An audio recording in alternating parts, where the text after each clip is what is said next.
Hi everyone, in this video we'll explore the recovery process from a control plane failure in Kubernetes.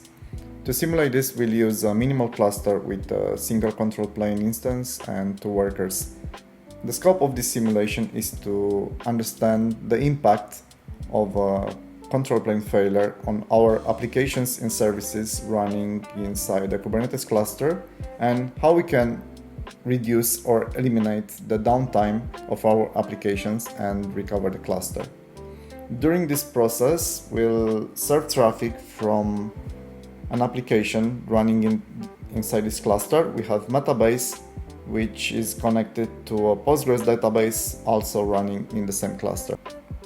To measure the impact, we'll use Siege to send 2 concurrent user requests to this Metabase endpoint, and we'll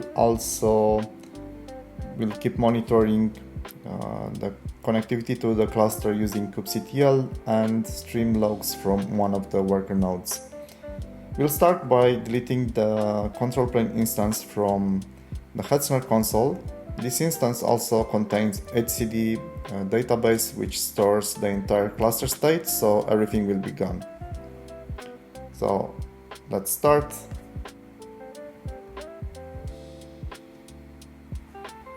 At this point, our cluster is unreachable and we can see a lot of errors in the worker node trying to connect to the control plane. kubectl is also unable to connect to the Kubernetes API anymore, but we can see that our application is still working correctly.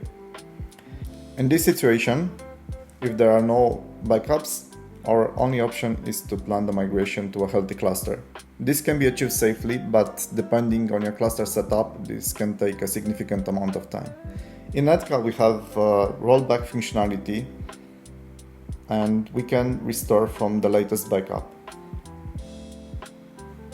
This backup is encrypted with my own H key, so I have to provide the key here and start the rollback process.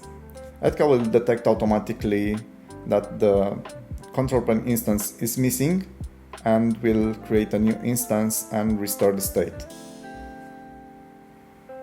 If you look in the Hetzner console, we can see that the control plane instance was already provisioned, and now we have to wait around 90 seconds until the control plane is fully recovered.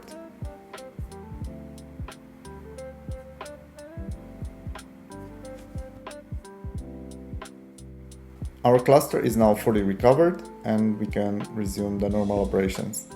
Let's make sure the Metabase application is still running correctly. We can access the endpoint here, and we can also inspect the Postgres database connected to this application.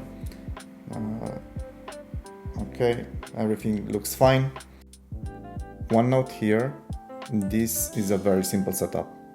In very dynamic clusters which run multiple operators and complex applications, some extra steps may be required after the rollback process is finished, but it's still a much easier process than migrating to a new cluster. Thanks for watching. Goodbye.